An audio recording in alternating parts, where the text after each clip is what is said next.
It's just Sandy reporting live from Atlanta, Georgia.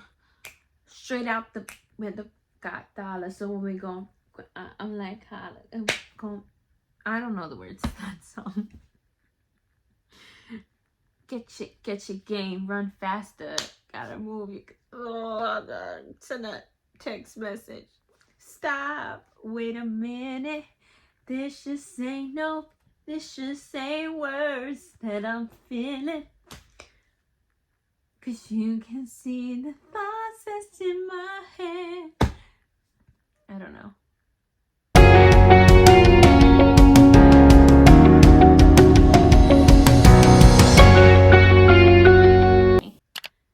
'Cause I changed the game for you. Wanna see what it's you cannot be for real. This is how I feel. I'm in need of love, but it's different about me. I don't know the words to that song.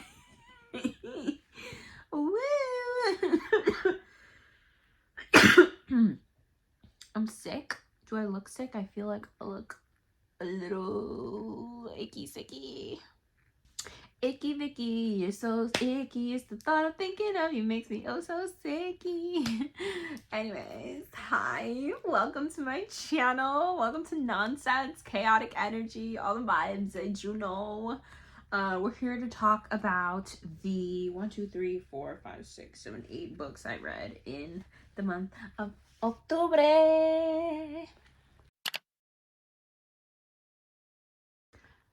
Let's talk about what I read in October.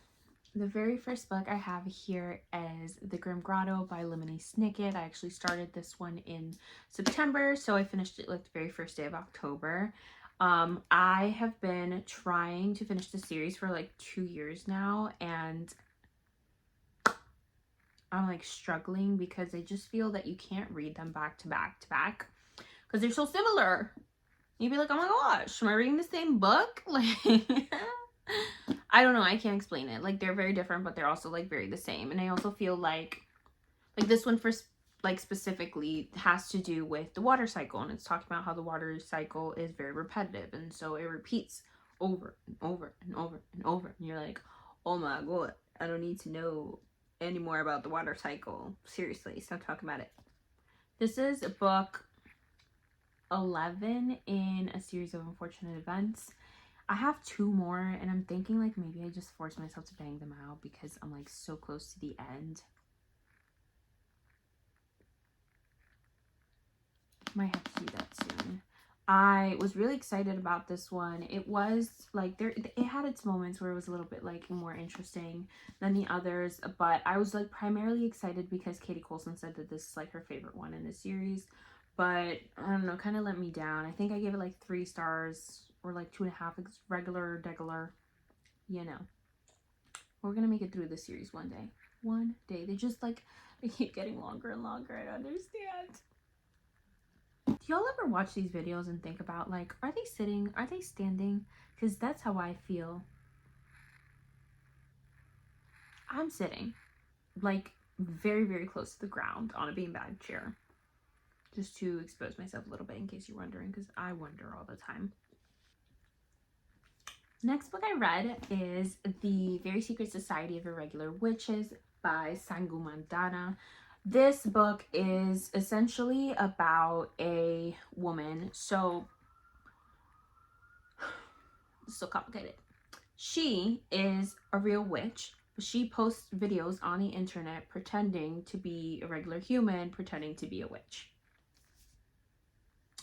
Yeah. Make it make sense.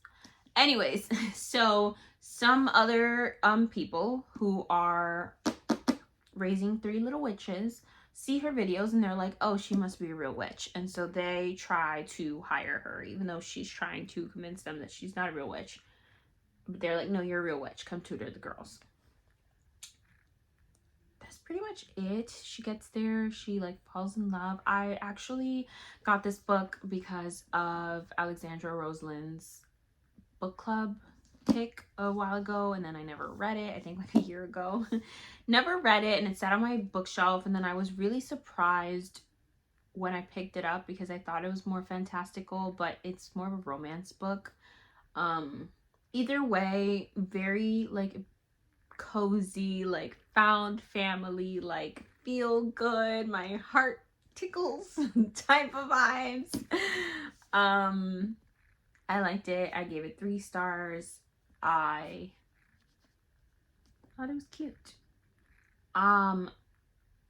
That was the start of my reading witchy books era. Hopefully one day I'll decide to edit that vlog and you guys can see it. But I did next read Circe by Madeline Miller, and oh my god, it was such a good book. It's so well written. I love Greek mythology retellings. So if you don't know Circe, Circe is the OG witch from Greek mythology. She was discovered to be a witch and then exiled from her home, and she lived like off an island, and it was very interesting to see how Circe played a part in many other like Greek stories, like in the story of Ariadne and the Minotaur. Circe played a part in that. She played a part in like Perseus' story where he's like tied to a rock and like eaten every single day. She also played a part in like Jason and the Fleece. So yeah, it was interesting also to see, like, this is the first book I've ever read that like takes place over the span of like thousands of years. I don't think I've ever seen that done before, but I think she does like a pretty good job. It's like interesting to see, you know, how things like develop over time, and like how she played a part in some legends, or some things that are like legends now but like used to be like real life then. The only thing is just that I felt like the book was just like way too long. Like after a certain point I was like, all right, can we please move on? Either way, I gave Circe 3 stars. I don't have it to hold up because my friend asked me if when I was done she could read it, and hopefully she gives it back because I loved that book. I like super annotated it and I plan to keep it forever. The next book I read was Spells for Forgetting by Adrienne Young. I have had this book for pretty long time on my bookshelf because so many people talk about this book, and also so many people talk about this author. So I was really excited to read this, and I figured I'd put on my TBR for like my witchy vlog as well. And honestly, like, I picked this book up for the first time like a year ago, and I just couldn't get into it. I was bored, I put it down. And then like a few months later I picked it up again, also couldn't get into it, I put it down. This time around I said I'm gonna give it a chance. I'm gonna read like 100 pages, like see if I can get into it, you know, give it more of a shot. And 100 pages went by and I like still couldn't get into it, but I was already like in the vlog. It was one of my witchy books. I was like, let's do this. So I tried to push through a little bit more. I was a little bit upset because I feel like this book, it's called Spells for Forgetting. Like the whole blurb is about this like cozy magical town where something like tragic happens.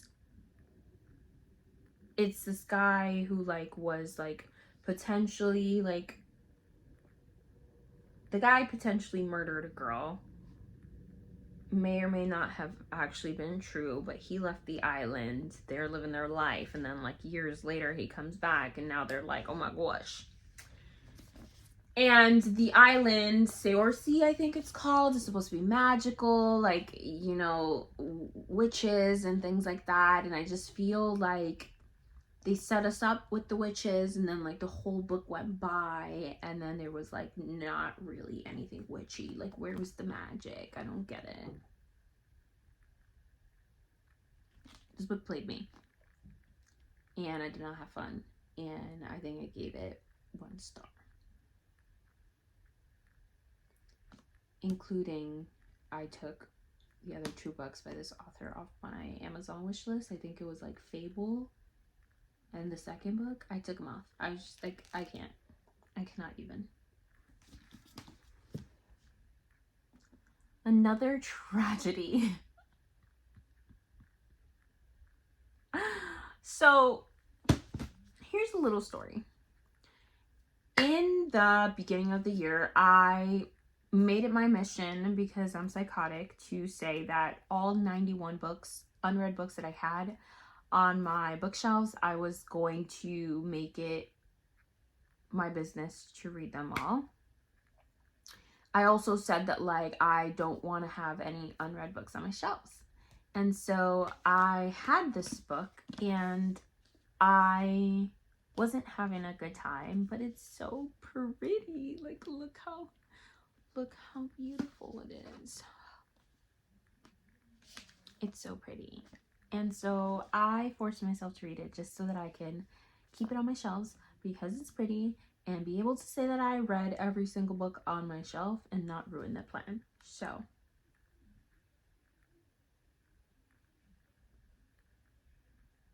I will accept no criticism. Anyways, The Ravens is about a group of women who are a part of a sorority, and there is, like, the main character is essentially trying to get into the sorority, and then it turns out that the sorority is made up of girls who are actually witches and have magic and do magic. I think that the book felt like almost like two books. Like, it could have been like one book and a sequel, because the first, like, big chunk of the book is the girls, like, just getting into the sorority, like the trials, the things that they have to do in order to get in. That part was a little bit more interesting than the second part. But while they're trying to get in, there's like this little, like, mystery that starts to build, and so then afterwards, then the, like, mystery kind of unfolds. You're kind of trying to solve the mystery, and that's how, like, the book wraps up. And it just felt like two, like, very different books in one. Like, same characters, like, two different stories. I don't know, that's how it felt to me. I also just felt like I didn't really care for, like, the mystery. Like, once we were done with, like, them getting into the sorority, I was like, all right, I just wanted to see, like, what they would have to do to get in. And even that was, like, not that interesting. So then once they were in, I was like, all right, totally not invested, skimming this book. I give it 1 star. I'm so sorry, but I just don't recommend. It is pretty, though. Then I read my 100th book of the year. Go me! I actually promised my friend London that I would read her favorite author for my 100th book of the year. So she picked a book that she thought I would most enjoy by her favorite author, which is Harlan Coben. So I'll put the cover here. I read Dealbreaker, and this book is essentially about a sports agent named Myron who is representing this football player. And the football player has a, like, girlfriend who is dead, and suddenly she calls him. Dun dun dun. And basically, Myron, the agent, like, just makes it his business to investigate this and figure out what's going on. Yes, that doesn't make any sense. Why is a sports agent investigating a murder or death or disappearance? Nobody knows, not me. So yeah, that's confusing. I feel like overall, like, that part of the book, like, I don't really have an answer for why he was doing it, or, like, what was really, like, going on, other than he had, like, his own personal, like, investment. But I did enjoy the main character, like, as a character, like, just him in different scenarios. Like, he's such a butthole. That I was just like, oh, I want to see what he's gonna say next. Like, what, like, silly thing is he gonna say? Like, he apparently orders Yoo-Hoo's, just like chocolate milk, at the bars. Like, what crazy thing is he gonna do next? I really enjoyed, like, his character. I wouldn't say there was any, like, character development. I wanted to know what happened with the girl. Like, is she alive? Is she dead? Like, how is it possible that she's calling? It's gonna be some paranormal stuff. Like, what is it?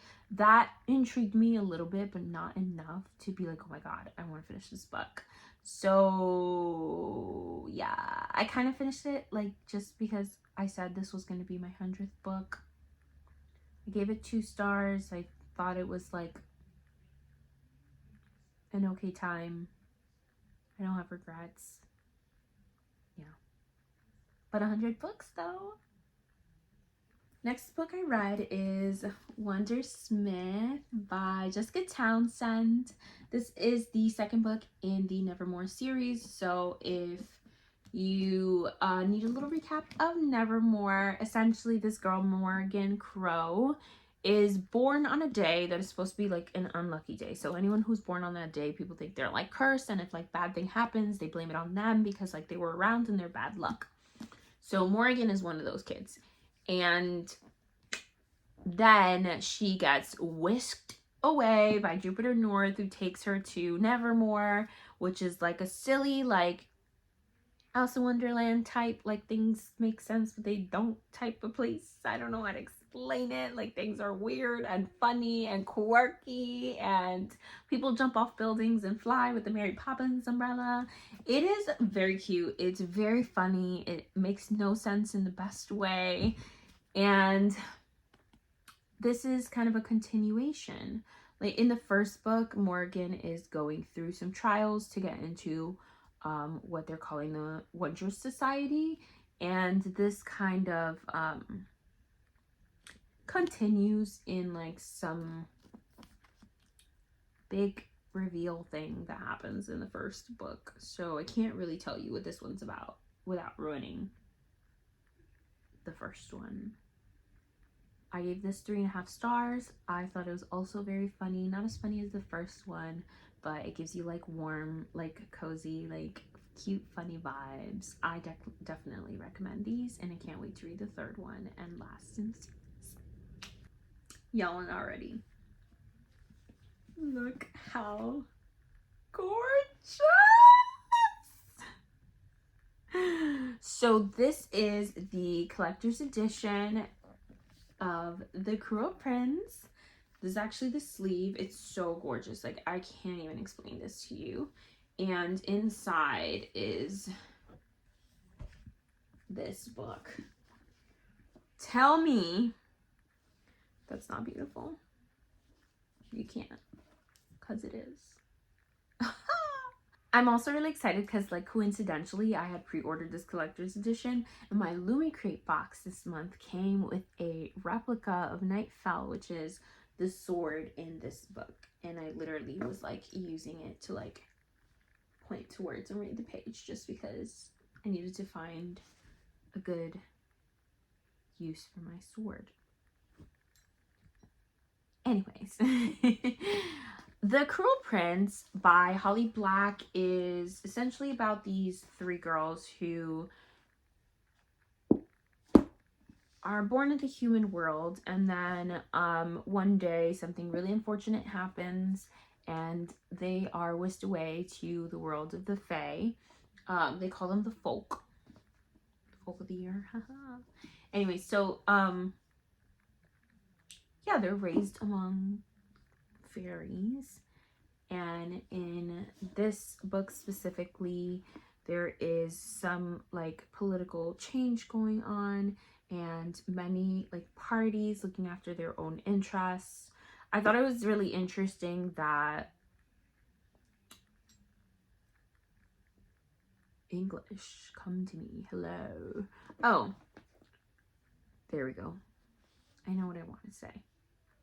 I thought it was really interesting that a lot of people reference this book as like a romance, because it's not.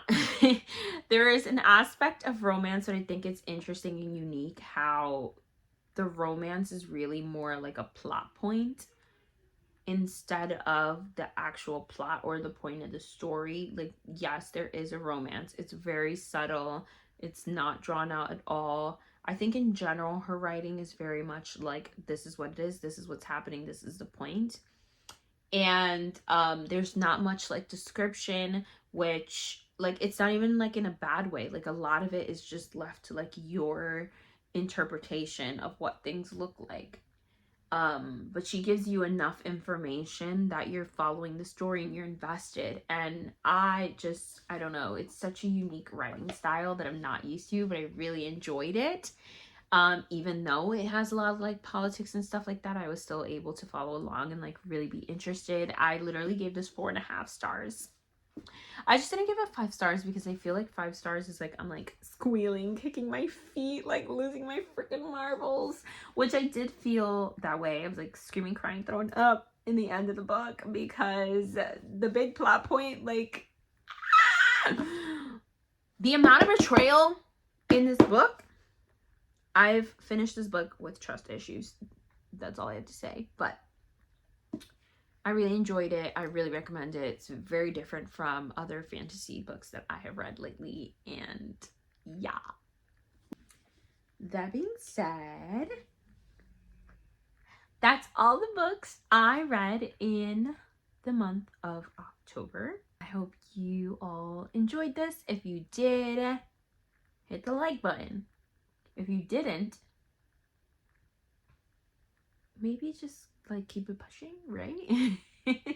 Kidding. But yes, make sure you leave a comment down below, maybe like a little fall leaf if you made it this far. If you haven't joined the family yet, make sure you hit that subscribe button, and I will see you guys when I see you next.